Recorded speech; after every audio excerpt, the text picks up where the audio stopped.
Si James Magpantay ay isang binatang tinuturing na haligi ng pag-asa ng kanilang pamilya. Sa edad na 22, nag-aaral siya sa isang tanyag na universidad sa Maynila. Kumukuha ng kurso medical degree para maging doktor. Matalino, masipag at palaging determinado. Ito ang mga katangiang hinahangaan ng kanyang mga guro at kamag-aral. Pero higit sa lahat, may malasakit si James sa kapwa. Bagay na namanan niya sa kanyang mga magulang. James, anak, hindi ka ba napapagod sa dami ng ginagawa mo sa eskwela? Tanong ng kanyang inang si Olivia habang naghahanda ng almusal isang umaga. Ang kanyang tinig ay puno ng pag-aalala kahit pa alam niyang sanay na si James sa ganitong buhay. Mama, okay lang po ako. Tugon ni James, sabay ngiti habang sinusubo ang paborito niyang pandesal. Gusto ko pong maging pinakamahusay na doktor para naman magamit ko ang lahat ng natutunan ko sa tamang paraan. Ngumiti si Olivia, ngunit bakas pa rin ang kaba sa kanyang mga mata. Alam kong kaya mo anak, pero wag mong pabayaan ang sarili mo. Mahalaga pa rin ang pahinga. Sa kabilang bahagi ng mesa, nakaupo ang kanyang nakababatang kapatid na si Carlo, isang masayahing walang taong gulang. Habang umunguya ng cereal, tinitingnan niya si James na para bang isang superhero. Kuya James, balang araw, magiging doktor din ako tulad mo. Wika ni Carlo na puno ng pag-asa. Natatawang sinagot siya ni James. Sige, pero kailangan mo munang kumain ng maraming gulay at mag-aral na mabuti ha? Opo kuya, sagot ni Carlo, sabay kagat sa mansanas na nasa harapan niya. Magkakampi sa buhay ang magkapatid. Kahit na busy si James sa kanyang pag-aaral, hindi niya nakakalimutang makipaglaro at turuan si Carlo ng mga simpleng bagay. Iyon ang paraan niya para masigurong nagagabayan niya ang kapatid sa tamang direksyon. Pagkatapos ng almusal, tumayo si James at nagpaalam na papasok na siya sa universidad. Niyakap niya si Carlo at hinalikan sa noo ang kanyang ina. Ma, alis na po ako. Carlo, makinig kay mama ha? Sige kuya, ingat ka. Sigaw ni Carlo habang kumakaway. Habang naglalakad papunta sa kanyang kotse, naramdaman ni James ang bigat ng responsibilidad sa kanyang balikat. Alam niyang marami pa siyang haharapin, ngunit handa siyang gawin ang lahat para sa kanyang mga pangarap. Ngunit sa kabila ng kanyang determinasyon, hindi pa niya alam ang mga pagsubok at sorpresa na naghihintay sa kanya. Mga bagay na magpapabago sa kanyang pananaw at magtuturo sa kanya ng mga leksyon na hindi matututuhan sa loob ng silid-aralan. Mula sa bintana, tinitingnan ni Olivia ang anak na paalis na. Alam niyang malayo ang mararating ni James, ngunit bilang isang ina, hindi niya maiwasang mag-alala. Panginoon, gabayan niyo po ang anak ko. Bulong niya sa kanyang sarili, bago bumalik sa kusina upang ipagpatuloy ang kanyang mga gawain. Sa murang edad, nahubog na si James sa ideya ng pagsusumikap at pagtutulungan, mga halagang magagamit niya sa kanyang landas patungo sa pagiging isang doktor. Sa loob ng classroom, palagi nakatuon ang pansin ni James sa mga lecture at talakayan. Kahit na mahirap ang bawat subject, sinisikap niyang aralin ang mga ito ng maaga. Para kay James, ang pagiging handa ay hindi lamang tungkol sa pagpasok sa klase ng may bagong kaalaman, kundi isang paraan ng pagpapakita ng respeto sa propesyong nais niyang tahakin. James, paano mo nagagawa ang lahat ng to? Tanong ni Carlos isang hapon habang sila'y nakaupo sa likuran ng classroom. Si Carlos ay laging may dalang ngiti at biro, kaya't hindi bihira na siya ang nagpapagaan sa loob ng kanilang grupo. Napangiti si James, bahagyang pinipisil ang tulay ng kanyang ilong. Kailangan lang ng disiplina, Carlos. Alam mo naman, gusto ko talaga maging doktor. Alam ko naman yan. Ako rin naman gusto maging doktor. Pero minsan kailangan mo rin ng break. Sagot ni Carlos, sabay kurot sa tagiliran ni James. Baka mawalan ka ng buhok na maaga sa dami ng stress. Napatawa si James sa biro ng kaibigan, ngunit alam niya may katotohanan ito. Minsan, nararamdaman niya rin ang pagod, ngunit hindi siya nagpapadaig dito. Kaya nga nandyan ka, Carlos, para magpatawa at magpagaan ng buhay.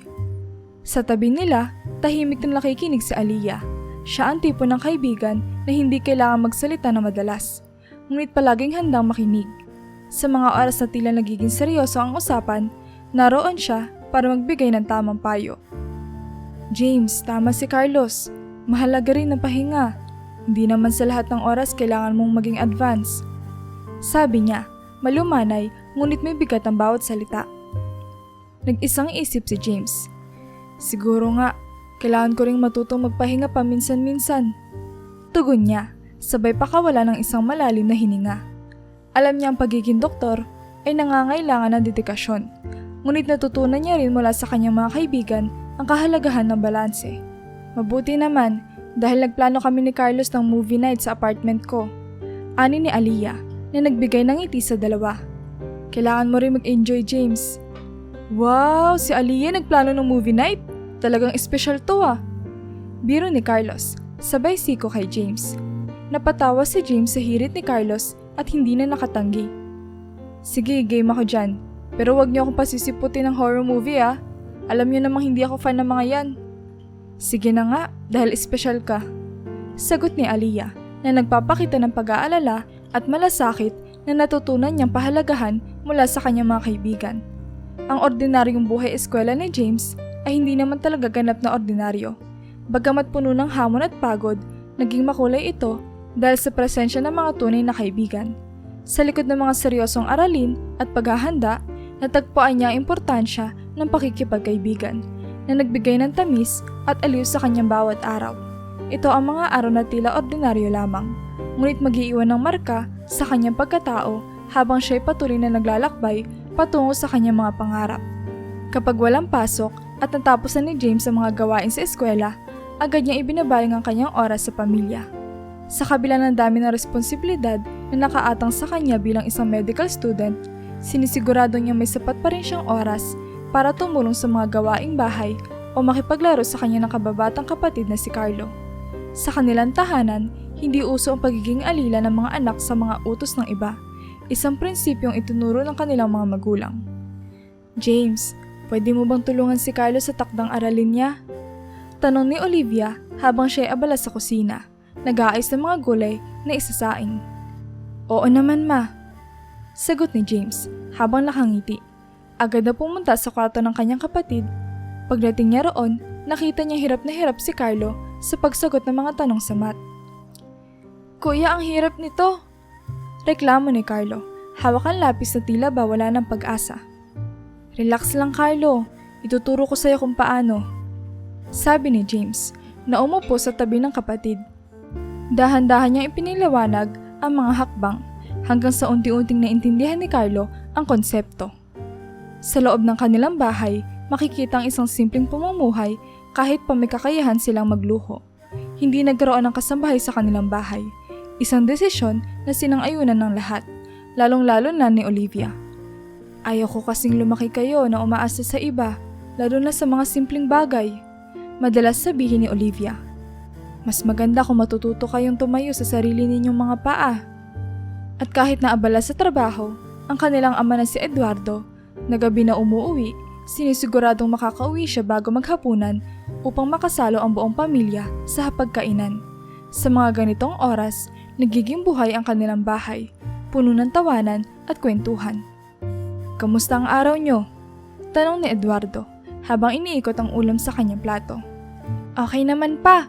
Si Kuya James nga ang nagturo sa akin ng math kanina. Masaya ang kwento ni Carlo. Good job, James. Sabi ni Eduardo, may pagmamalaki sa kanyang tinig.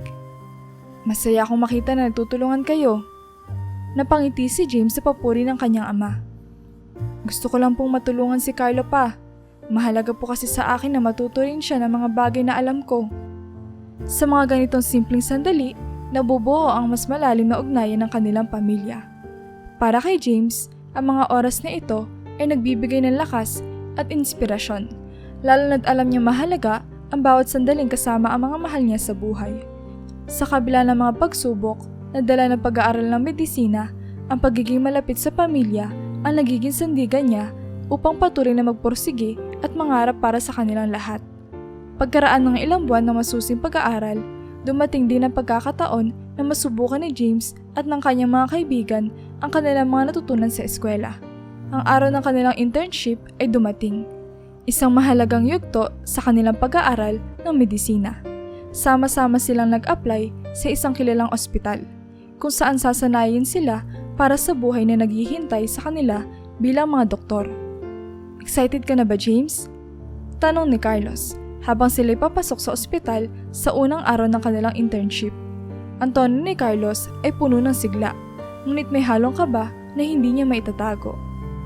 Excited at kinakabahan, sagot ni James habang tinitingnan ang malawak na labi ng ospital. Ito na yung simula ng totoong laban. Dito natin malalaman kung gaano kalalim na natutunan natin.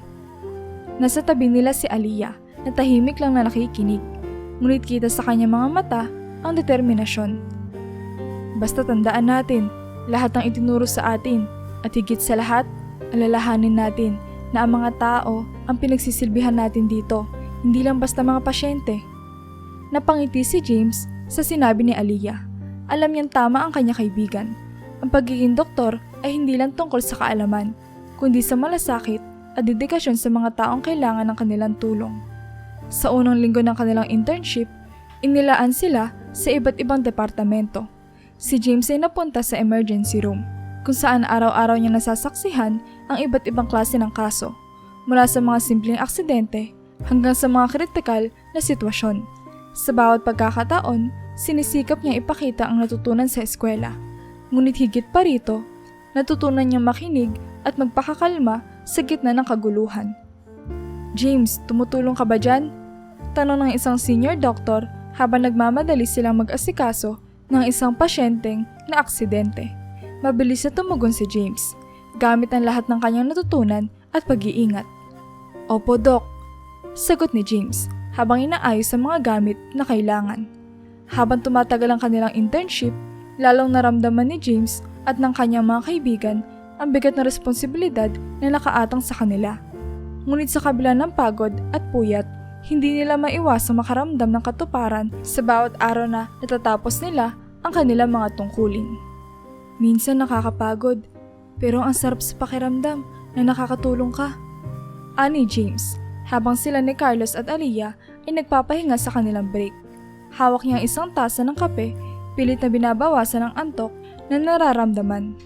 Tama ka dyan, sang-ayon ni Carlos. Parang dito mo marirealize na tama yung desisyon mo magdoktor. Oo nga, dagdag ni Aliyah na palagi may mahinahon ng ngiti sa labi. Masaya ako na magkasama tayong tatlo sa journey na to. Sa mga sandaling iyon, naramdaman nilang mahigit pa silang napatunayan sa kanilang sarili. Hindi lamang bilang mga estudyante, kundi bilang mga tao na handang mag-alay ng kanilang panahon at kaalaman para sa kapakanan ng iba. Ang internship na ito ay hindi lamang isang bahagi ng kanilang pag-aaral, ito rin ay isang yugto ng kanilang buhay kung saan unti-unti nilang natutuklasan kung sino sila at kung anong klaseng mga doktor ang nais nilang maging sa hinaharap. Habang tumatagal ang kanilang internship, napansin ng magkakaibigan James, Carlos at Aliyah na nagiging mas mahirap ang bawat araw. Ngunit para kay Aliyah, hindi lang ang trabaho ang bumibigat. May iba pang bagay na nagpapahirap sa kanya. May gusto akong sabihin sa inyo. Simula ni Aliyah isang hapon habang sila'y nagpapahinga sa maliit na lounge ng ospital. Ang kanyang mga mata ay puno ng alinlangan, isang bagay na bihirang makita ni James at Carlos. Ano yun, Aliyah? Tanong ni Carlos na bahagyang yumuko upang makita ang mukha ng kanilang kaibigan. Si James naman ay tahimik na nakikinig, ramdam ang bigat ng sasabihin ni Aliyah. Yung doktor na naka-assign sa akin, parang may kakaiba siyang tingin sa akin. Simula ni Aliyah, tila ba pinag-iisipan pa kung dapat niya ba talagang sabihin ito. Agad na sumabat si Carlos na may ngiting nagtatanong. Baka naman may gusto lang siya sa'yo, Aliyah. Crush ka siguro. Ngunit hindi natawa si Aliyah sa biro ni Carlos. Sa halip, mas lalong tumindi ang kanyang pagkabalisa. Hindi yun biro, Carlos. Hindi maganda ang pakiramdam ko. Parang hindi tama ang mga tingin niya sa akin. Natahimik si Carlos at napalitan ng seryosong ekspresyon ang kanyang muka. Alam niyang bihira lang magsalita si Aliyah ng ganito. At kung sinabi niya ito, siguradong may basihan. Mag-ingat ka, Aliyah, sabi ni James na may malalim na pag-aalala. Kung may nararamdaman kang mali, wag kang mag-atubiling magsabi agad. Ayoko na may mangyari sa'yo. Oo nga, Aliyah, pwede mo naman kaming sabihin agad. Dagdag ni Carlos na ngayon ay ramdam na ang bigat ng sitwasyon. Lumipas sa mga araw, ngunit hindi nawawala ang hindi magandang pakiramdam ni Aliyah. Lalo pang lumala ang kanyang karanasan at nagsimula siyang umiwas sa mga pagkakataong magkasama sila ng doktor na iyon. Ngunit isang araw, habang abala si James sa pag-iinspeksyon ng mga kagamitan para sa operasyon at si Carlos naman ay nagre-record ng kalagayan ng isang pasyente, biglang nagkaroon ng kaguluhan sa ospital. Agad na nagmamadaling lumabas sina James at Carlos upang alamin ang nangyayari. Sa kanilang pagdating sa hallway, nakita nila si Aliyah na pinapakalma ng dalawang doktor. Sa harap niya ay isang matandang doktor, halatang galit na galit at namumula ang pisngi. Sinyalis na ito'y sinampal. Aliyah, ano nangyari? Hinablot sa braso ang kaibigan upang siya'y suportahan. Nanginginig pa si Aliyah habang tumutugon. Sinubukan niya akong halikan. Hindi ko na kaya, kaya sinampal ko siya. Nagulat si Carlos at halos hindi makapaniwala sa narinig. Anong klase yung doktor na yan? Hindi dapat pinapalampas yan. Ramdam ni James ang galit na kumukulo sa loob niya, ngunit pinilit niyang pakalamahin ang sarili upang makapag-isip ng tama. Kailangan nating ipaalam ito sa mga kinauukulan. Hindi natin pwedeng hayaang mangyari ito sa iba pang intern. Sa kabila ng kabigatan ng nangyari, ang pagkakaisa ng magkakaibigan ang nagsilbing sandigan ni Aliyah. Alam nilang simula pa lamang ito ng isang komplikadong laban. Ngunit buong ang loob nila na ipagtanggol ang isa't isa. Isang prinsipyo na dadalhin nila sa kanilang propesyon bilang mga doktor. Habang pilit na pinapakalma nila James at Carlos si Aliyah, isang nurse na lumapit sa kanila. Dala ang isang mensahe na nagpabilis ang tibok ng kanilang mga puso. Pinapatawag kayo sa opisina ng CEO. Sabi ng nurse na halatang balisa sa bigat ng kanyang mensahe. Walang sinayang na oras ang tatlo. Agad silang naglakad patungo sa opisina. Bawat hakbang ay puno ng kaba at pag-aalala. Pagdating nila sa opisina, nadatnan nila ang matandang doktor na sinampal ni Aliyah. Nakaupo at mukhang kontrolado ang kanyang emosyon. Kasama niya ang CEO ng ospital at ang HR representative na nag-interview sa kanilang tatlo noong una silang nag-apply. Umupo kayo, malamig na sabi ng CEO habang sinasara ang pinto ng opisina. Tahimik na naupo sina James, Carlos at Aliyah. Ramdam ang tensyon sa loob ng silid. May reklamo kaming natanggap. Simula ng CEO, tinitingnan si Aliyah ng diretsyo sa mata. Ayon sa doktor na ito, sinaktan mo siya. Ano ang masasabi mo rito? Huminga ng malalim si Aliyah bago nagsalita. Sinubukan po niya akong halikan. Wala po kong intensyong saktan siya. Ngunit nagulat po ako at napilitan akong ipagtanggol ang sarili ko. Agad na sumagot ang matandang doktor. Ang kanyang boses ay puno ng pagtatanggi. Hindi totoo yan. Nakiusap siya sa akin na bigyan ko siya ng rekomendasyon para makahanap ng trabaho agad pagkatapos ng graduation. Tumanggi ako dahil hindi ko naman siya gaanong kilala. At ngayon, heto, nilikha niya ang kwentong ito para siraan ako. Nagkatinginan sina James at Carlos. Halatang nagulat sa mga sinabi ng doktor. Ngunit si Aliyah, bagaman nanginginig, ay matapang na sumagot. Hindi ko po kailangan ng rekomendasyon dahil mataas po ang mga grado ko at mahusay din po ako magtrabaho. Hindi ko po gagawin ang mga sinasabi niya. Sang-ayon po kami kay Aliyah, dagdag ni Carlos. Wala siyang rason para humingi ng ganoong pabor. Magaling siya sa ginagawa niya. Tumango si James. Hindi namin kayang paniwalaan na gagawin ni Aliyah mga sinasabi ng doktor na ito. Ngunit sa kabila ng kanilang depensa, nagtagumpay pa rin ang matandang doktor sa paglilinis ng kanyang pangalan. Walang ebidensya. Wika ng CEO, malamig at walang simpatya. At dahil sa ginawa mong pananakit, Aliyah, kailangan namin tanggalin ka bilang intern sa ospital na ito. Parang binuhusan ng malamig na tubig sa Aliyah sa mga narinig. Tumayo siya, patuloy na nanginginig, ngunit pinilit na hindi pumatak ang mga luha sa kanyang mga mata. Alam niyang wala siyang laban sa sistema, ngunit masakit pa rin na walang katarungan ang naganap. Nakatayo rin sina James at Carlos, hindi makapaniwala sa desisyon. Hindi ito tama, sabi ni James, puno ng galit at pagkadismaya. Tama, pagsang-ayon ni Carlos na hindi na napigilan ang kanyang damdamin. Hindi dapat ganito ang sistema. Ngunit wala silang magawa kundi ang tanggapin ang desisyon. Lumabas sila ng opisina na may mabibigat na loob. Alam na ang nangyari ay mag-iiwan ng sugat na mahirap maghilom. Para kay Aliyah, hindi lang internship ang nawala sa kanya, kundi pati ang tiwala na ang hustisya ay para sa lahat, ano man ang kanilang kalagayan.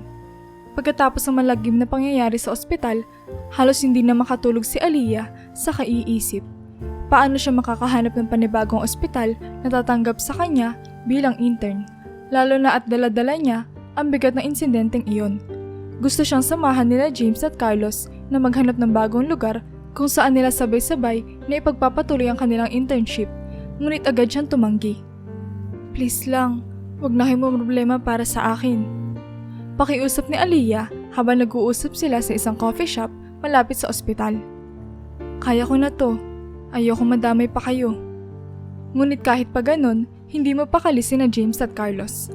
Alam nilang hindi nila pwedeng pabayaan si Aliyah, kaya't palihim silang tumulong sa paghahanap ng bagong ospital para sa kaibigan. Sa kanilang determinasyon, mabilis na nakahanap si Aliyah ng bagong ospital na tatanggap sa kanya. Salamat sa mga rekomendasyon na lihim na inayos ni na James at Carlos.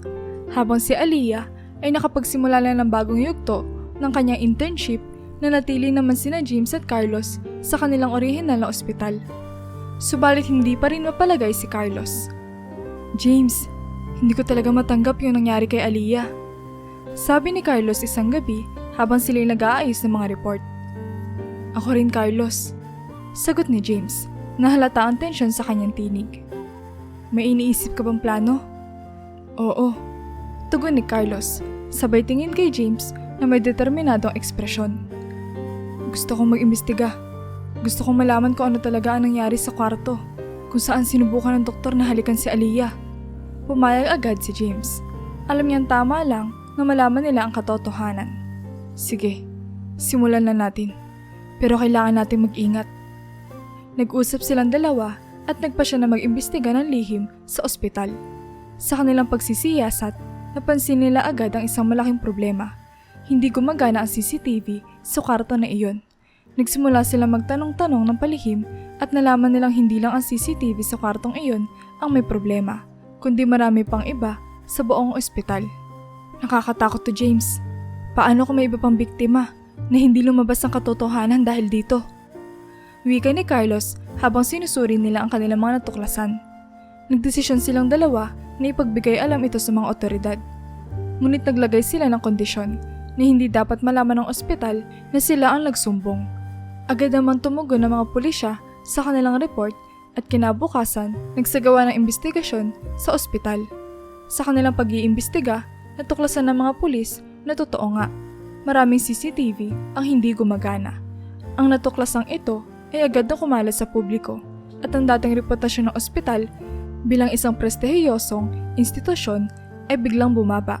Bagaman hindi ito naging sapat para mapasara ang ospital, malaking dagok ito para sa imahe ng lugar. Nagpatuloy sina James at Carlos sa kanilang internship, ngunit dala nila ang kaalaman na kahit papaano nagawa nilang lumaban para kay Aliyah at para sa katotohanan. Para sa kanila, hindi pa tapos ang laban. Ngunit alam nilang bawat hakbang patungo sa hustisya ay mahalaga. Pagkaraan ng ilang buwan na pagsusumikap at pagtsatsaga, nakapagtapos na ng kanilang internships sina James, Carlos at Aliyah. Bagaman nahuli ng ilang araw si Aliyah sa pagtatapos ng kanyang internship dahil sa mga hindi inaasahang pangyayari, nagawa pa rin niyang tapusin ito ng may tagumpay. Sa wakas, ang tatlo ay nasa huling bahagi na ng kanilang pag-aaral sa medisina. Ang kanilang mga muka ay puno ng kasabikan at saya dahil nalalapit na ang kanilang pagtatapos. Grabe, ilang exams na lang at magmamarcha na tayo. Wika ni Carlos isang hapon habang sila'y nag-aaral sa isang silid-aklatan. Parang kailan lang, nag-uumpisa pa lang tayo. Oo nga, hindi ko akalain na ganito kabilis ang panahon. Sagot ni Aliyah habang binabalikan ang kanilang mga pinagsamahan. Pero hindi rin madali yung pinagdaanan natin. Dagdag ni James na seryosong nakatingin sa mga reviewers na nasa harapan niya. Lalo na ngayong malapit na ang finals, kailangan nating mag-double time. Bagaman masipag at matalino ang magkakaibigan, may mga pagkakataon pa ring nahihirapan sila sa ilang asignatura. Ngunit sa mga panahong iyon, lalo nilang pinapatunayan ang kanilang pagkakaibigan. Kapag may isa sa kanila na nahihirapan, agad na nagtutulungan ang dalawa para masiguradong makakabawi ang kaibigan. James, pwede bang patingin ang notes mo sa anatomy? Medyo nalilito ako sa ilang parte. Tanong ni Aliyah habang inaayos ang kanyang mga papel. Sure Aliyah, explain ko na rin sa'yo yung mga di mo maintindihan. Sagot ni James na agad na inabot ang kanyang notebook. At kung si Carlos naman ang nangangailangan ng tulong, agad din silang nagbibigayan. Pre, paano mo ba ginagawang madali ang pag-memorize ng mga medical terms? Tanong ni Carlos na halos magsawa na sa kakaaral. Ganito lang yan Carlos. Sagot ni Aliyah habang binibigyan siya ng mga tips. Maghanap ka ng mnemonics na madaling tandaan. Ang kanilang araw-araw na pagsisikap ay puno ng saya, tawanan at hindi mabilang na pag-aaral. Ngunit sa likod ng lahat ng ito, alam nilang ang kanilang pinagsamahan ang tunay na nagbibigay ng lakas at inspirasyon sa bawat isa. Bawat isa sa kanila ay may pangarap, ngunit alam nilang hindi nila mararating ito nang walang suporta ng isa't isa. Habang papalapit ang araw ng kanilang pagtatapos, lalo silang naging determinado na tapusin ang lahat ng kailangan nilang gawin. Kahit pa nahaharap sila sa mga hamon, alam nilang kaya nilang lagpasan ang mga ito dahil sa kanilang pagsusumikap at sa kanilang di matitinag na pagkakaibigan. Sa wakas, dumating na ang araw ng kanilang pinakahihintay, ang araw ng kanilang pagtatapos.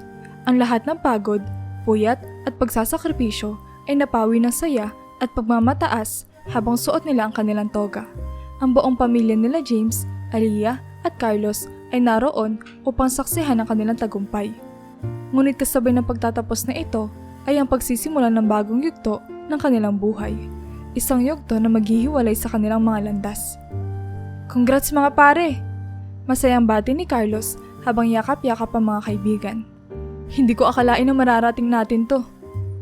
Oo nga Carlos, grabe, natapos din tayo. Sagot ni Aliyah na punong-puno ng ngiti. Ngunit sa kabila ng kasiyahan, may kakaibang lungkot na bumabalot sa kanilang puso. Alam nilang hindi na magiging katulad ng dati ang kanilang pagkakaibigan. Isang araw, matapos ang kanilang graduation, tinawag ni Carlos sina James at Aliyah sa isang coffee shop na madalas silang pinupuntahan. Kailangan ko na kayong sabihan. Simula ni Carlos, medyo mabigat ang tono ng kanyang boses. Pinapapunta ako ni Mama at Papa sa Canada para doon magtrabaho. Nandoon kasi si Tita at may magandang oportunidad na naghihintay. Nagkatinginan sina James at Aliyah. Parehong nagulat, ngunit pilit na inuunawa ang sitwasyon. Ibig sabihin, aalis ka na? Tanong ni James, na bagaman ay pilit itinatago ang lungkot, ay halata pa rin sa kanyang boses. Oo pre, kailangan kong sundin ang gusto ng mga magulang ko. Tugon ni Carlos, nakita ang pag-aalinlangan sa kanyang mga mata. Pero hindi ibig sabihin nito na maghihiwalay na tayo bilang magkakaibigan. Siyempre hindi. Sagot ni Aliyah na agad namang sumang-ayon. Pero mamimiss ka namin Carlos, lalo na ang mga jokes mo. Natawa si Carlos, ngunit may bakas ng kalungkutan sa kanyang muka. Mamimiss ko rin kayo, pero tandaan nyo, kahit nasaan man ako, nandito lang ako para sa inyo. At sa ganitong paraan, nagpaalam na si Carlos upang simulan ang kanyang bagong buhay sa Canada. Naiwan sina James at Aliyah sa Pilipinas, na parehong nagtatrabaho sa iisang ospital. Magkasama silang humarap sa mga hamon ng pagiging bagong doktor. Ngunit alam nilang may kulang, ang presensya ng kanilang matalik na kaibigan. Paminsan-minsan, nagagawa nilang makausap si Carlos sa pamamagitan ng video calls. Ngunit bihira lang ito dahil sa kanilang mga busy schedule at sa malaking pagkakaiba ng oras. Gayunpaman, ang kanilang pagkakaibigan ay nanatiling matatag, kahit na malayo na sila sa isa't isa. Nagpatuloy ang buhay para kay James at Aliyah. Parehong nakatuon sa kanilang mga bagong responsibilidad bilang mga doktor. Ngunit sa kabila ng lahat ng pagbabago, alam nilang ang mga alaala ng kanilang pinagsamahan at ang kanilang pagkakaibigan ang magpapatuloy na magbigay ng lakas at inspirasyon sa kanila, saan man sila dalhin ng tadhana. Sa bagong yugto ng buhay nina James at Aliyah bilang mga doktor, unti-unti silang nagiging bahagi ng komunidad ng kanilang ospital. Ang kanilang araw-araw ay puno ng masigasig na trabaho pagtugon sa pangangailangan ng mga pasyente at pakikipag-ugnayan sa kanilang mga kapwa-doktor. Ang bawat araw ay may dalang bagong hamon, ngunit ang kanilang dedikasyon sa kanilang propesyon ay hindi matitinag. "James, kamusta ang rounds mo kanina?" Tanong ni Aliyah isang gabi matapos ang isang mahaba ngunit produktibong araw sa ospital. "Pagod, pero masaya," sagot ni James habang nakangiti. Wala nang mas fulfilling pa kaysa makita ang mga pasyente na gumagaling dahil sa tulong natin. "Nakakagaan ng loob, di ba?" sagot ni Aliyah. "Kahit gaano kahirap ang araw, parang nawawala lahat ng pagod kapag nakikita mo may pagbabago sa kalagayan nila." Ang kanilang trabaho ay nagiging mas makabuluhan dahil sa kanilang malasakit sa bawat pasyente. Ngunit habang patuloy na lumalalim ang kanilang commitment sa kanilang propesyon, hindi maikakailan ni James na may kulang sa kanyang personal na buhay. Tuwing uuwi siya mula sa ospital, madalas niyang maabutan ng kanyang mga magulang na tahimik na nag-uusap sa sala. Nagpapahinga pagkatapos ng isang araw ng trabaho. Ngunit ang kanyang kapatid, si Carlo, ay laging tulog na. Pakiramdam ni James ay unting-unting lumalayo ang kanilang relasyon dahil sa kanyang busy na schedule. Isang gabi, habang pinagmamasdan ni James ang mahimbing na pagtulog ng kanyang kapatid, naramdaman niya ang bigat ng pangungulila. "Kailangan ko ng oras para kay Carlo," bulong niya sa sarili. "Hindi ko siya pwedeng pabayaan." Kaya naman tuwing day off ni James, sinisigurado niya may espesyal na oras sila ni Carlo. Madalas silang naglalaro ng mga paboritong laro ni Carlo, o di kaya naman naglilibot sa mall at park. Sa ganitong paraan, bumabalik ang kanilang closeness bilang magkapatid.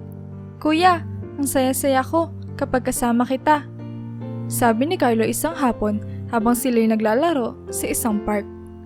"Masaya rin ako, Carlo," sagot ni James habang nakangiti. "Kahit busy si kuya, gagawin ko ang lahat para makasama ka." Ang mga simpleng sandali na ito ay nagbibigay kay James ng lakas at kasiyahan. Sa kabila ng kanyang busy na buhay bilang doktor, ang relasyon niya sa kanyang pamilya, lalo na kay Carlo, ay nagbibigay balanse sa kanyang buhay. Alam niya sa bawat araw na kasama niya ang kanyang kapatid, hindi lamang siya nagpapalakas ng loob, kundi rin ang kanilang hindi matitinag na ugnayan bilang magkapatid. Isang umaga, may bagong pasyente na ipinakilala kay James sa kanyang rounds.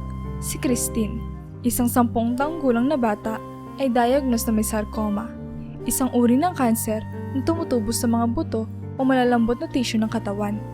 Habang ipiniliwanag sa kanya ng kanyang mga senior doctor ang kalagayan ni Christine, napansin agad ni James ang takot sa mga mata ng bata.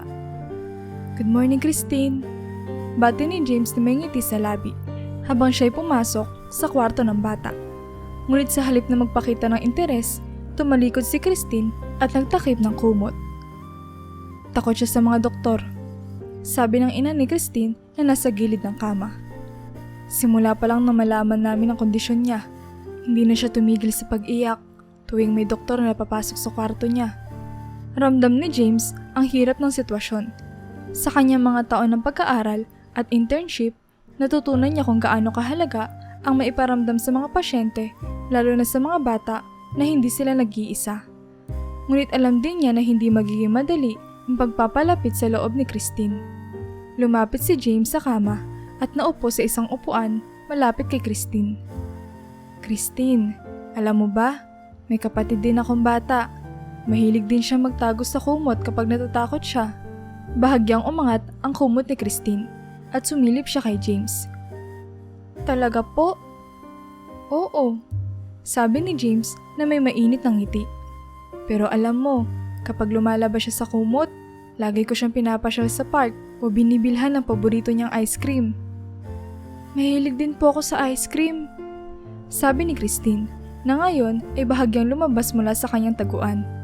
Napangiti si James. Alam niyang unti-unti na niyang nakukuha ang loob ng bata. "Ano kaya kung sa susunod na bisita ko, magdala ko ng ice cream para sa'yo?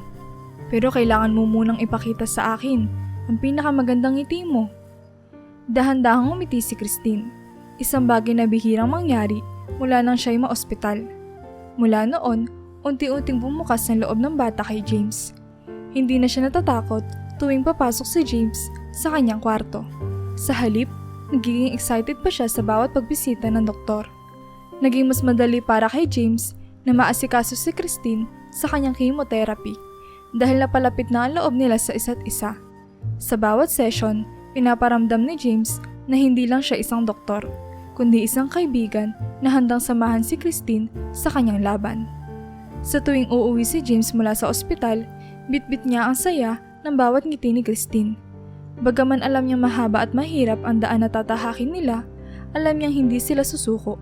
Dahil ang bawat araw na kasama niya si Christine ay nagpapatunay na ang malasakit at pagmamahal ang tunay na nagpapagaling.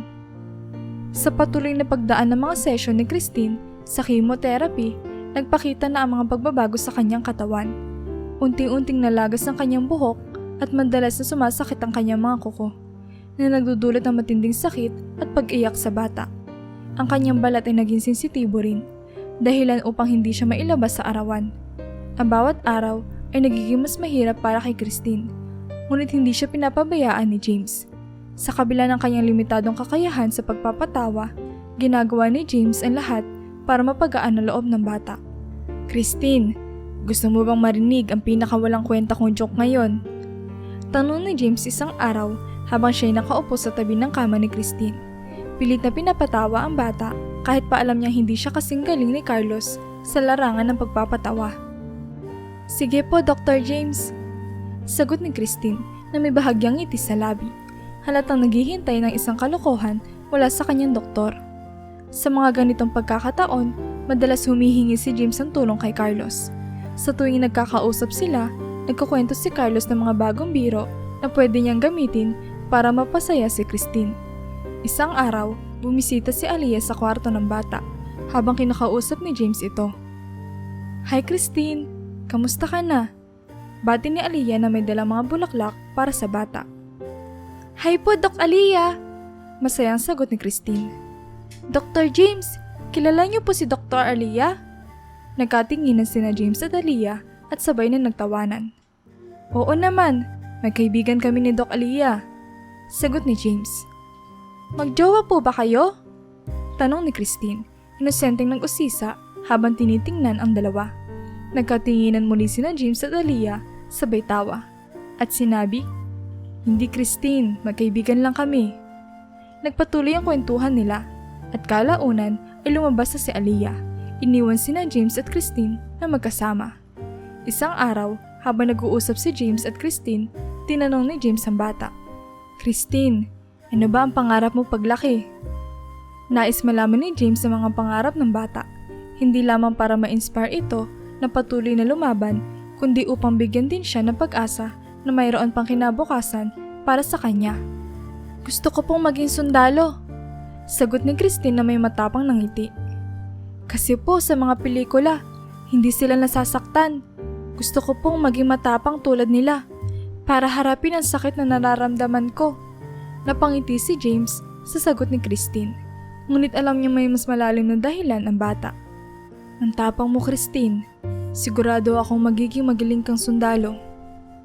Tsaka po, gusto ko rin pong magkaroon ng masayang pamilya, kagaya ng mami at daddy ko. Dagdag pa ni Christine. Tapos, dapat pakasalan ako ni Dr. James. Nagulat si James sa sinabi ni Christine, ngunit agad niyang naunawaan na ito'y bahagi lamang ng inosenteng pangarap ng bata. Ah, ganun ba? Sige Christine, basta magpagaling ka muna. Pwede natin pag-usapan yan. Napatawa si Christine at ganun din si James. Sa simpleng biro at pangarap, nagawa nilang gawing masaya ang kanilang araw, sa kabila ng mga pagsubok na kanilang hinaharap. Ang mga ganitong sandali ay hindi lamang nagbigay kay Christine ng pag-asa, kundi pati na rin kay James. Ang pag-asang kahit sa gitna ng hirap, may pagkakataong ngumiti at maging masaya. Sa kabila ng lahat ng pagsusumikap ni Christine at ng kanyang mga doktor, dumating ang balitang kinatatakutan ng lahat. Hindi masyadong tumalab ang chemotherapy. Sa halip na bumuti ang kalagayan ng bata, lumala pa ito. Madalas na ngayon ang pag-iyak ni Christine dahil sa matinding sakit na dulot ng kanyang karamdaman. Si James at Aliyah na nag-alaga at nagbuhos ng kanilang panahon para sa kanya ay labis na nag-aalala. Nakita mo ba ang latest na resort? Tanong ni Aliyah kay James isang gabi habang sila'y nasa lounge ng ospital. Tumango si James, hindi maitago ang bigat sa kanyang puso. Oo, Aliyah. Stage 3 na ang cancer ni Christine. Hindi ko alam kung paano ko haharapin ito sa kanya. Ramdam ni Aliyah ang lungkot sa boses ni James. Ang hirap isipin na sa murang edad, kailangan niya pagdaanan ng lahat ng ito. Parang hindi patas. Sa kabilang dako, ang mga nurse na nag-aalaga rin kay Christine ay halos hindi na rin mapigilan ang kanilang mga luha. Sa bawat pag-iyak ng bata, nararamdaman nila ang bigat ng kanyang kalagayan. Napakabata pa niya para maranasan ng ganito, bulong ng isang nurse habang tinitingnan ang medical chart ni Christine. Habang patuloy na lumalala ang kondisyon ni Christine, lalong tumitindi ang pagsisikap ni James at Aliyah na ipakita sa bata ang pagmamahal at suporta. Gabi-gabi, nananalangin si James na sana ay mahimala pa ring mangyari. Kahit pa alam nilang mahirap na ang laban, hindi nila kayang sumuko. Christine, nandito lang kami para sa'yo, sabi ni James isang araw habang hawak ang kamay ng bata. Hindi ka namin iiwan. Ngumiti si Christine, kahit pa may luha sa kanya mga mata. Salamat po, Dr. James. Kayo po ni Doc Aliyah ang mga paborito kong doktor. Sa mga simpleng salitang iyon, napagtanto ni James kung gaano kahalaga ang kanilang presensya sa buhay ni Christine. Alam niyang kahit na hindi nila mapagaling ang kanyang sakit, ang kanilang pagmamahal at malasakit ang magbibigay ng kahit kaunting ginhawa sa bata sa mga huling sandali nito. At sa gitna ng lahat ng ito, ipinangako ni James sa kanyang sarili na gagawin niya ang lahat upang maging magaan ang buhay ni Christine, kahit pa sa pinakamahirap na mga sandali. Dumating ang araw na hindi inaasahan ni James, ang araw na aalis na si Christine upang magtungo sa China para sa kanyang bagong paggamot. Napagdesisyonan ng mga magulang ni Christine na dalhin siya roon matapos nilang malaman na may mas mataas na posibilidad na gumaling ang bata gamit ang mga makabagong teknolohiya at treatment na mayroon doon.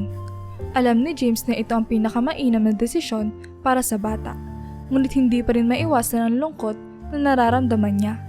Habang naghahanda na si Christine at ang kanyang pamilya para umalis, pinuntahan ni James ang bata sa kanyang kwarto upang magpaalam. Christine, alalahanin mo palagi na nandito kami ni Doc Aliyah para sa'yo, sabi ni James habang nakangiti, pilit na tinatago ang bigat sa kanyang dibdib. Ngumiti si Christine sa kabila ng lahat ng hirap na pinagdadaanan niya. Opo, Dr. James, pero wag mo kalimutan ang promise mo ha.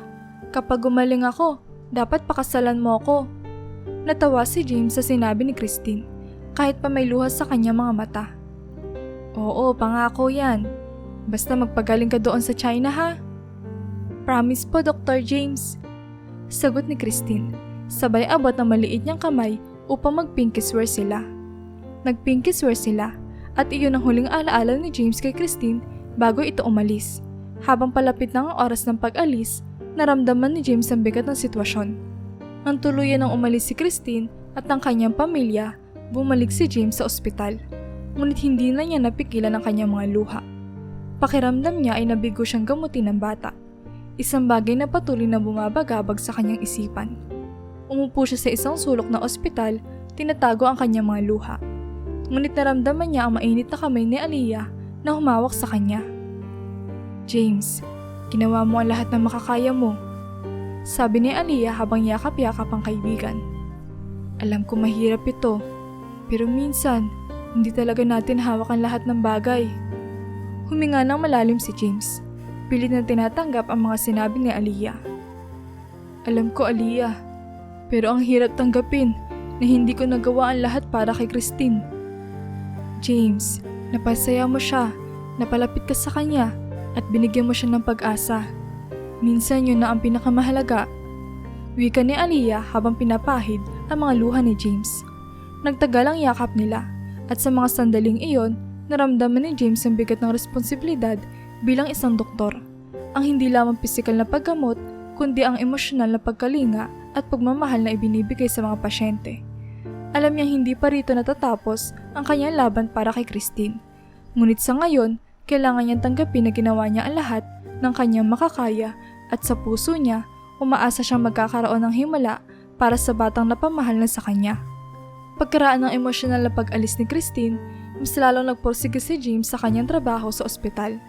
Alam niya na ang mga karanasan niya sa mga pasyente tulad ni Christine ay hindi lamang nagtuturo ng aral, kundi nagbubukas ng mga bagong pananaw sa kanyang propesyon. Gusto niyang masigurado na sa bawat pasyenteng kanyang hahawakan, handa siyang ibigay ang pinakamainam na pangangalaga na kaya niyang ibigay. Sa kanyang patuloy na trabaho, hindi na lamang siya tumutok sa karaniwan niyang mga gawain. Sinikap niyang palawakin ang kanyang kaalaman. Nag-aaral ng mga bagong teknolohiya at pamamaraan sa medisina na maaari niyang magamit sa mga pasyente.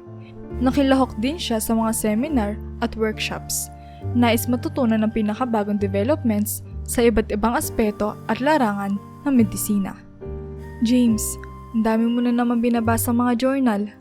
Puna ni Aliyah isang hapon habang nakikita niya si James na seryosong nagbabasa sa kanilang break room. Parang hindi ka na nagpapahinga. Alam mo, Aliyah, sagot ni James habang hindi inaalis ang tingin sa kanyang binabasa. Mas na-realize ko lang kung gaano kahalaga na maging handa tayo para sa kahit anong sitwasyon. Ayoko nang maranasan ulit yung pakiramdam na parang wala akong nagawa para sa pasyente ko. Napangiti si Aliyah sa dedikasyon ng kaibigan.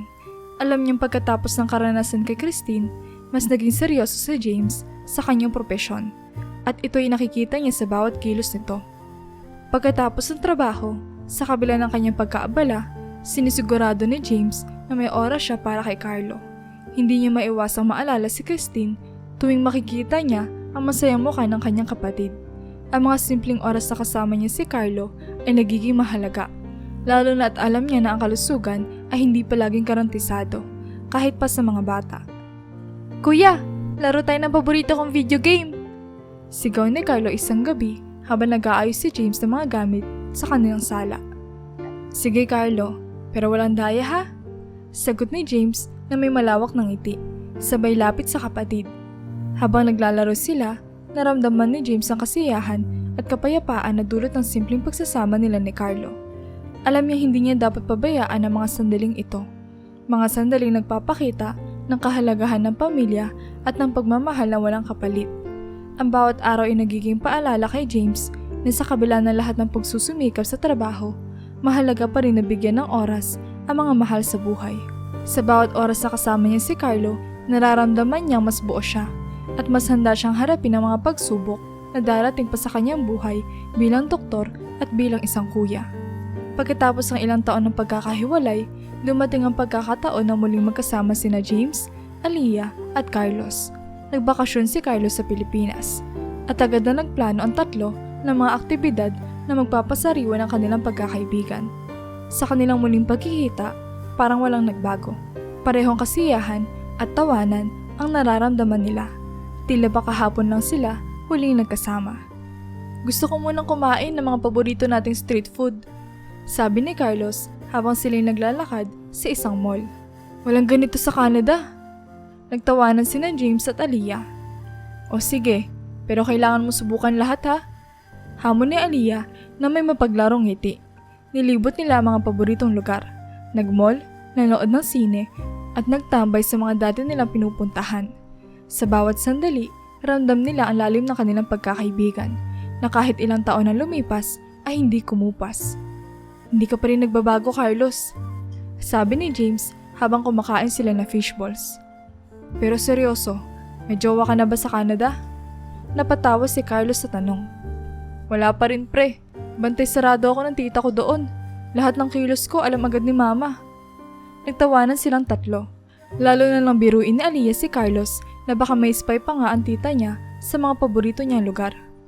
Baka nga, sagot ni Carlos habang tumatawa. Kaya hindi na lang ako maalis ng bahay. Ang mga simpleng biro at kwentuhan ay nagbibigay ng saya at ginhawa sa kanilang mga puso. Ang muling pagsasama na ito ay nagpapaalala sa kanila na kahit saan man sila dalhin ng tadhana, ang kanilang pagkakaibigan ay mananatili. Hindi naging hadlang ang distansya sa kanilang samahan at sa muling pagkikita na ito, napagtanto nilang kahit ano ang mangyari, lagi silang nandyan para sa isa't isa. Nakakatuwang balikan ang mga ganitong moments, sabi ni James habang naglalakad silang tatlo pa uwi. Parang bumalik tayo sa college days natin. Oo nga James, dagdag ni Carlos. At sana sa susunod, mas matagal pa ang bakasyon ko para mas marami tayong magawa. Sumang-ayon si Aliyah na nakangiti habang nakikinig sa dalawa. Ang mahalaga nagkikita-kita tayo ulit. Kahit pa busy na tayo sa mga buhay natin, at least nahanap natin ang oras para sa isa't isa. Ang kanilang muling pagkikita ay nagbigay ng bagong alaala na kanilang babaunin sa susunod na mga taon. Sa kabila na lahat ng pagbabago sa kanilang buhay, ang mga sandaling ito ay nagpapatunay na ang tunay na pagkakaibigan ay hindi naluluma ng panahon. Habang patuloy na tumatakbo ang buhay ni James, marami na rin ang nagbago sa kanyang paligid. Ang kapatid niya si Carlo, na noon ay bata pa lamang, ngayon ay nasa 3 taon na ng kolehiyo. Nakita ni James kung paano lumaki at humubog ang kanyang kapatid. Mula sa pagtatapos nito sa elementarya hanggang sa pag-abot ng mga pangarap nito sa mas mataas na antas ng edukasyon. Ngunit sa kabila ng mga masasayang sandaling ito, hindi nakaligtas si James at si Aliyah sa mga hamon na dala ng pandemya. Bilang mga frontliner sa medical field, sila ay nalagay sa isang sitwasyon kung saan ang bawat araw ay isang pakikibaka laban sa isang kalaban na hindi nakikita. Sa mga panahong iyon, ang bawat hakbang ay maingat, hindi lamang para sa kanilang kaligtasan, kundi para rin sa kaligtasan ng kanilang mga pamilya. Aliyah, nakakatakot minsan, sabi ni James isang gabi matapos ang isang nakakapagod na shift sa ospital. Hindi ko alam kung hanggang kailan natin kakayanin to. Naiintindihan kita, James. Tugon ni Aliyah na nasa parehong sitwasyon. Pero kailangan nating maging matatag. Hindi natin pwedeng pabayaan ang mga pasyente natin, lalo na ngayon. Sa kabila ng panganib, nagsilbing haligi ng lakas sina James at Aliyah para sa kanilang mga pasyente at mga kasamahan. Mabuting na lamang at hindi sila nagkasakit, na posibleng naging dahilan para mahawa pa ang kanilang pamilya. Ang kanilang pagsusumikap, kasama ng pagsisikap ng iba pang mga frontliner, ay nagdala ng unti-unting pagbuti sa sitwasyon ng publiko. Hanggang sa wakas, nalampasan ng mundo ang bangungot ng pandemya. Ngunit kahit na nalagpasan na nila ang isa sa pinakamabigat na pagsubok ng kanilang buhay, may isang bagay na hindi maalis sa isip ni James, si Christine. Ilang taon na ang lumipas mula nang huli niyang makita ang bata. Ngunit paminsan-minsan, sumasagi pa rin sa kanyang isipan kung ano na ang nangyari kay Christine. Gumaling kaya siya?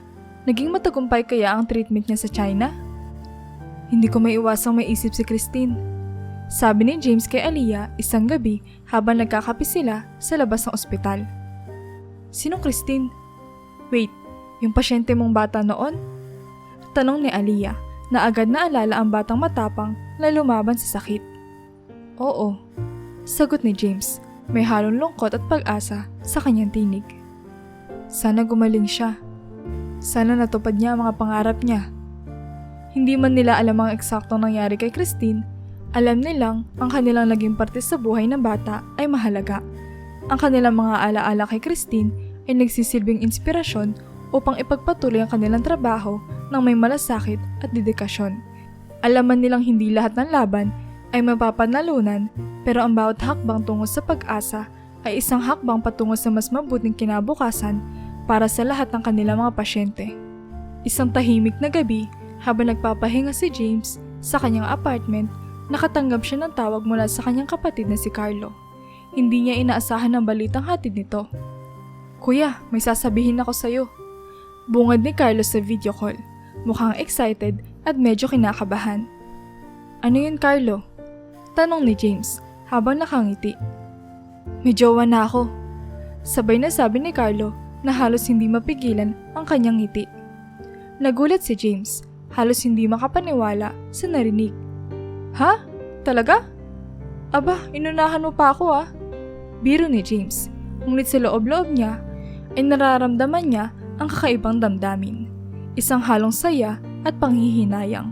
Hindi pa kasi siya nagkakaroon ng pagkakataon na maghanap ng nobya dahil sa kanyang pagiging abala sa trabaho. Sa video call, napansin ni James na nasa sala si Carlo at nasa likod nito ang kanilang ina. Ma, alam mo ba to? Tanong ni James, medyo naguguluhan pa rin. Kakasabi lang din sa akin ni Carlo. Sagot ng kanilang ina na halatang masaya sa balita. Well, congrats Carlo, pero kailangan mo siyang ipakilala sa amin ha? Sabi ni James habang nagbibigay ng payo sa kanyang nakababatang kapatid. Isang araw, habang abala si James sa kanyang trabaho sa ospital, bigla siya nakatanggap ng tawag mula kay Carlo. "Kuya, papunta kami dyan sa ospital. Kasama ko yung jowa ko." Biglang sabi ni Carlo na labis na gumulat sa kanyang kuya. "Ha? Sige, dumiretso na lang kayo sa opisina ko." Sagot ni James na nagulat pero nasasabik na makita kung sino ang nobya ni Carlo. Nang dumating na sila sa ospital, tumayo si James mula sa kanyang mesa upang salubungin ang kanyang kapatid. Nakita niya si Carlo na kasama ang isang magandang dalaga. Ngunit bago pa man siya makapagsalita, napansin niya nagulat ang mukha ng babae. "Dr. James?" Tanong ng dalaga na may halong pagtataka at tuwa sa kanyang boses. "Dr. James! Ako po ito, si Christine!" Natigilan si James sa narinig. "Christine? Ikaw ba talaga yan?" Hindi makapaniwala si James na para bang hindi niya lubos maisip na ang batang pasyente niya noon ay ngayon ay nasa harap na niya, ganap na dalaga na.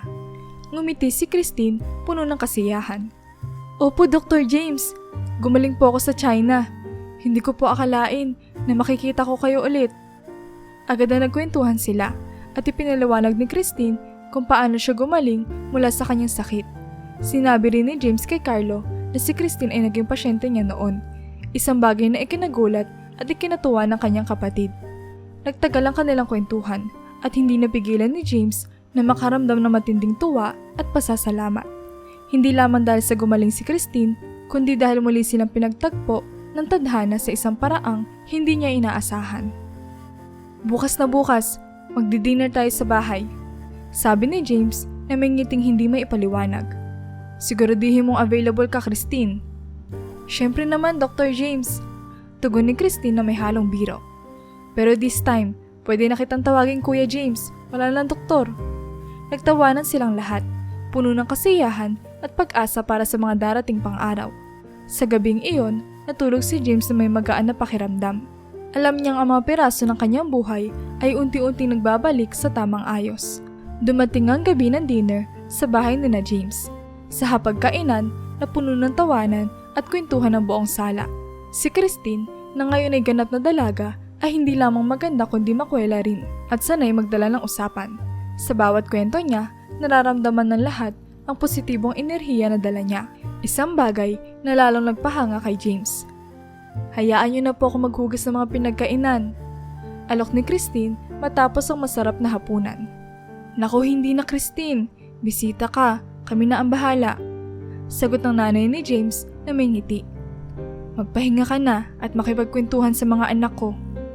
Kaya't naupo si Christine sa sofa katabi si James, habang si Carlo ay tumulong sa kanilang ina sa kusina. Habang nag-uusap sila, napansin ni James kung gaano kalaki ang pagbabago sa buhay ni Christine mula sa huling beses na nagkita sila. "Ang laki ng pagbabago sa iyo, Christine," sabi ni James habang nakatingin sa dalaga. May halong pagmamalasakit at tuwa sa kanyang tinig. Ngumiti si Christine at nagbiro. "Di ba nga po, pinangako niyo po na papakasalan niyo ako kapag gumaling ako. Naalala niyo po ba yun?" Natawa si James sa alaalang iyon. "Oo, naalala ko. Pero kahit hindi natupad yung promise na yon, nakakatuwang isipin na naging karelasyon mo ngayon ng kapatid ko."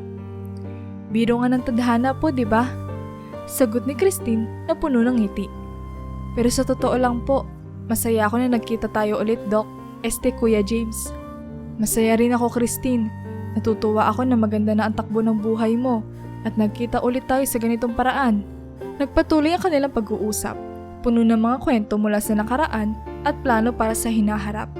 Ramdam ni James ang saya at kapanatagan sa mga oras na iyon. Sa kabila ng lahat ng pagsubok at hirap na pinagdaanan niya sa trabaho at buhay, nararamdaman niyang puno pa rin ng pagkakataon ng buhay.